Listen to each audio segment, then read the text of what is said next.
2024 n'est pas simplement une bonne année pour Sega, c'est une renaissance. En réalité, ce renouveau est en marche depuis 2020 avec le titre de top 1 publisher sur Metacritic ainsi que le succès mondial du premier film Sonic. Mais cette année, Sega a franchi un nouveau cap, non seulement en consolidant son statut d'éditeur incontournable grâce à des franchises phares, mais aussi en assumant pleinement son rôle de gardien du patrimoine vidéoludique. Avec des licences légendaires comme Virtua Fighter, Jet Set Radio ou encore Crazy Taxi prêtes à revenir sur le devant de la scène, Sega montre qu'il est capable de raviver l'énergie et l'audace qui ont marqué son histoire. Aujourd'hui, on revient sur les sorties majeures de 2024, les surprises, les leaks et même quelques clins d'œil culturels qui laissent présager un avenir encore plus brillant. Pourquoi parle-t-on de l'année de Shadow et pourquoi Sega est sur toutes les lèvres cette année? Allons-y.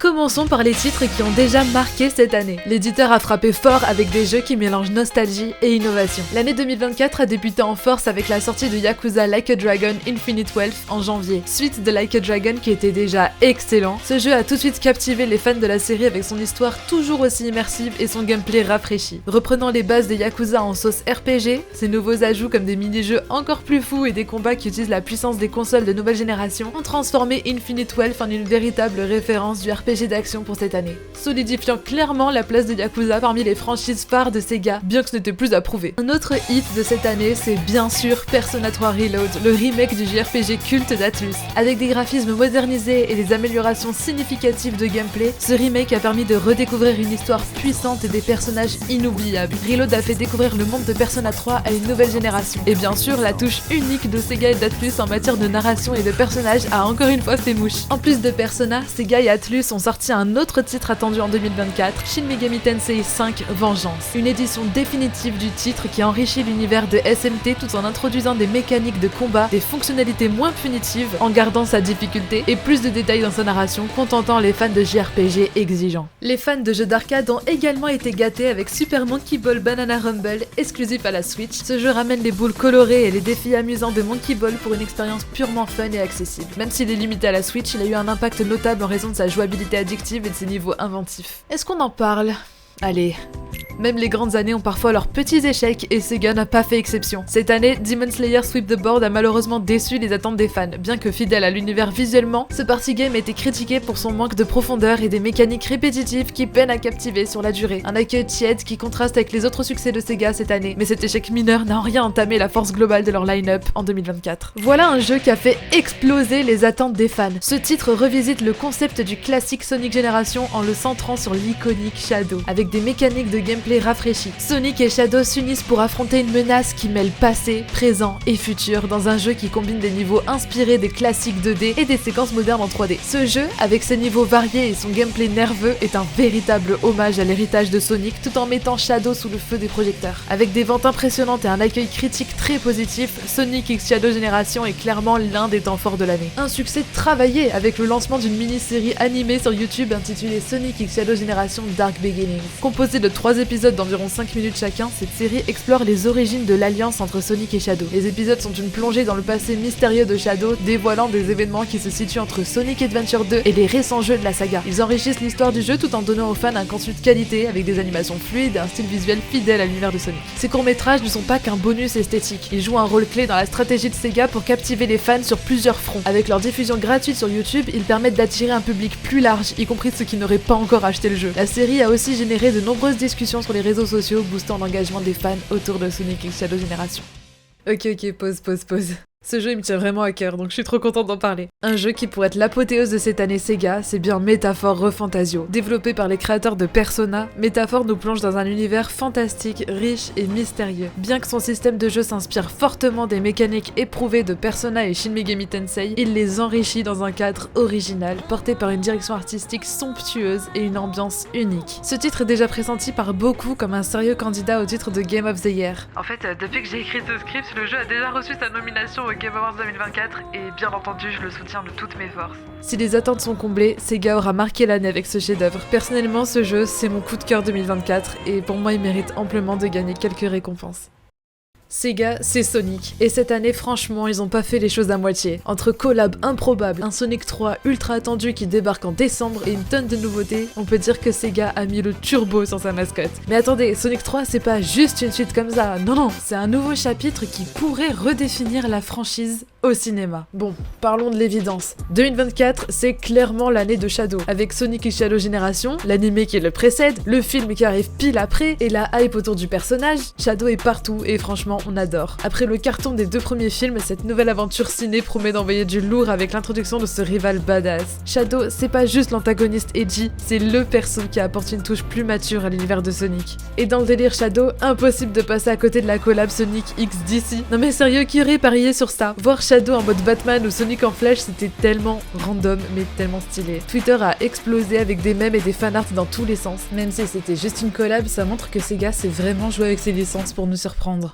Oh, et attendez, j'allais presque oublier une autre grosse sortie qui arrive cette année, Sonic Rumble. Bon déjà, il est dispo en pré-launch avant sa sortie globale qui est prévue pour cet hiver, et ce jeu il promet de secouer un peu la franchise Sonic. Avec Sonic Rumble, Sega s'attaque au genre multijoueur compétitif. Imaginez un mix explosif entre Super Smash Bros et Fall Guys où les persos emblématiques de Sonic s'affrontent dans des arènes ultra dynamiques et colorées. Rapidité et agilité sont au cœur du gameplay, tout ce qu'on aime dans l'univers de Sonic, mais revisité pour un chaos fun et complètement addictif. Et j'en parle pour soulever un point. L'idée derrière Sonic Rumble semble claire, capitaliser sur la popularité continue de Sonic tout en explorant de nouveaux formats de jeu. En fait, ça s'inscrit dans une stratégie plus large de Sega qui veut diversifier ses franchises phares et les adapter à des tendances modernes, comme le multijoueur en ligne et les expériences compétitives. Et puis avec des titres comme Sonic Dream Team sur Apple Arcade, quand vous voulez le port console PC, et Sonic Rumble 2024 montre que Sega est prêt à expérimenter et explorer de nouveaux horizons avec sa mascotte emblématique tout en restant fidèle à ce qui fait le succès de la franchise, des jeux rapides, fun et accessibles. Et après des succès critiques récents comme Sonic Frontiers,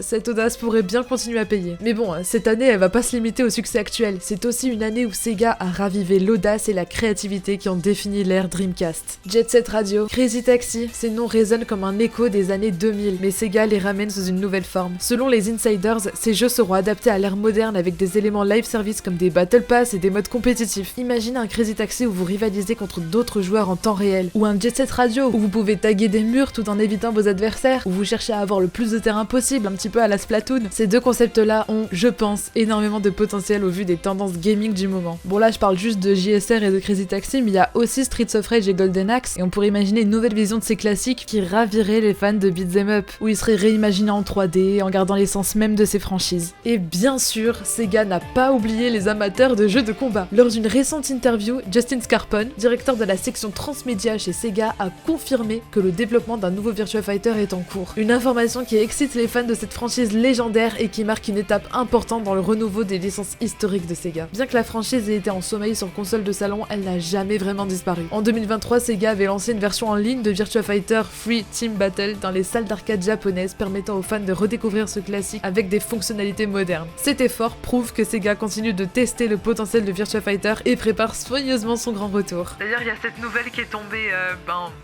récemment, pendant que j'écrivais mon script, comme quoi Virtua Fighter 5 fait son retour sur Steam, donc je pense que ça confirme un petit peu la théorie. Depuis ses débuts, Virtua Fighter s'est distingué par son réalisme et sa profondeur stratégique. Contrairement à des jeux comme Street Fighter ou Tekken, la série évite les effets flashy pour se concentrer sur des mécaniques de combat précises et une jouabilité exigeante. Shuji Utsumi, PDG de Sega of America, a expliqué au Washington Post: Virtua Fighter n'utilise pas beaucoup de techniques spéciales comme dans Street Fighter, c'est très réaliste. Mais comment rendre les batailles plus dramatiques? Nous travaillons là-dessus. Ces mots montrent que Sega cherche à moderniser Virtua Fighter tout en restant fidèle à l'ADN de la série. Rien de concret pour le moment bien sûr, mais c'est largement suffisant pour alimenter les rumeurs sur l'existence d'un 6ème opus de Virtua Fighter. Ce retour de Virtua Fighter, ça s'inscrit dans cette stratégie globale de Sega qui vise à revitaliser ses franchises emblématiques. Avec des jeux comme Street Fighter 6 et Tekken 8 qui dominent le paysage des jeux de combat aujourd'hui, Virtua Fighter pourrait offrir une alternative bienvenue grâce à son style unique. Le marché de l'e-sport est en plein essor et un retour bien calibré pourrait repositionner la série comme un incontournable des compétitions mondiales. Imaginez un tournoi mondial Virtua Fighter 6 avec des animations fluides et des mécaniques précises attirant à la fois les vétérans et les nouveaux joueurs.